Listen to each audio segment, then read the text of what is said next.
Hello Newburgh, it's Pastor Steve here with our Monday Minute for April 25th of 2022.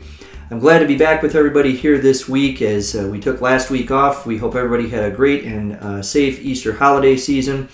And as we continue to celebrate the resurrection of Christ, we still have a lot of things that are going on in the life of our church. In addition to our regular ongoing ministries that will be happening for the next few weeks, we still have our Lectio Divina every Tuesday at 1 p.m. And we want to remind everyone of the big event that's coming up, which is our spring rummage sale. And the rummage drop-off, if you have things that you would like to donate to the rummage sale, we'll be making those collections May 1st through May 3rd. And the sale is going to be taking place May 5th, 6th, and 7th. And there are several opportunities for you to volunteer all throughout that week, including the times of the sale, so we hope that you will check those out as well. This and everything else can be found on our website at newburghumc.org, and you can check out our events page from there. Well, we are a week after the celebration of Easter Day, and we are now into the Easter season. But as I said yesterday, as we begin a new message series called Therefore Go, we're also getting ready for a time of transition here at Newburgh. This will be my last sermon series that I will be preaching, and then come July 1st, you will have a new pastor, and I will be moving to my new appointment at Grand Rapids First United Methodist Church. There is a time in all transitions when we start to ask ourselves, what's next? And we want answers to a lot of different things. But sometimes those answers can only reveal themselves in due time. The same was true for the resurrection. The disciples wanted all the answers for what Jesus was going to do to usher in the kingdom of heaven and be done with it. Even some, like I mentioned yesterday, some like James and John, wanted to make sure that they had their spot secured in what they thought was going to be the new kingdom Jesus was going to usher into. Jesus, however, had something different in mind. And as a result of that, we are blessed to be now a part of the church, where we continue his work and legacy.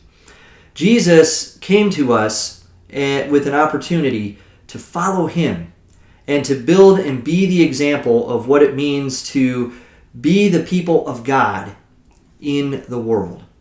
And that's what we're called to do. No matter who leads us or who is your pastor or where we are going, we go ultimately to where Jesus sends us to go. So over these next 6 weeks or so, as we move into May and then into June, it's going to be a time of transition. It's going to be a time for me of last things. Like I said, the last sermon series, last confirmation class, last graduate recognition, and ultimately my last sermon, at least for here. But I have a whole new chapter that I'm going to be writing in Grand Rapids. And Newburgh will have a whole new chapter that you will be writing with your new pastor, Chad, in these months that are to come. As we prepare ourselves for that time of transition, we have to remember what our ultimate mission is. Our ultimate mission, as Jesus tells the disciples in Matthew's Gospel, is to go, therefore, and make disciples of all nations, or of all people, or, as some modern translations say, of everyone. Baptize them. And for us, most importantly, to not be afraid, because Jesus, is with us all until the end of the age.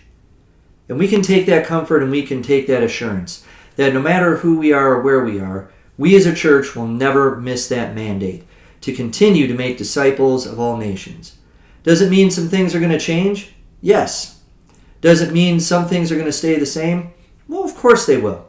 Does it mean we're going to have to try some new things that we might be nervous about? Absolutely. But all of these things that we do are sometimes a risk. But it is a risk worth taking because Jesus is the one who is leading us into that new reality. So as we start to enter into this new reality over these next couple of weeks, I ask you to continue to pray for me, pray for my family, pray for Pastor Chad and for his family as he and his wife prepare to make their move here to Newburgh. But most of all, let's be in prayer for the church, that no matter where we find ourselves, we are following that command that Jesus has given all of us, to go and to make disciples of all people, and to not be afraid, no matter what the future might hold, because Jesus is with us always. I'll be with you for a few more weeks, and we'll look forward to seeing you back here next week for another edition of the Monday Minute as we begin with May. But until then, have a great week, stay safe, and may God's blessings be upon you as you therefore go.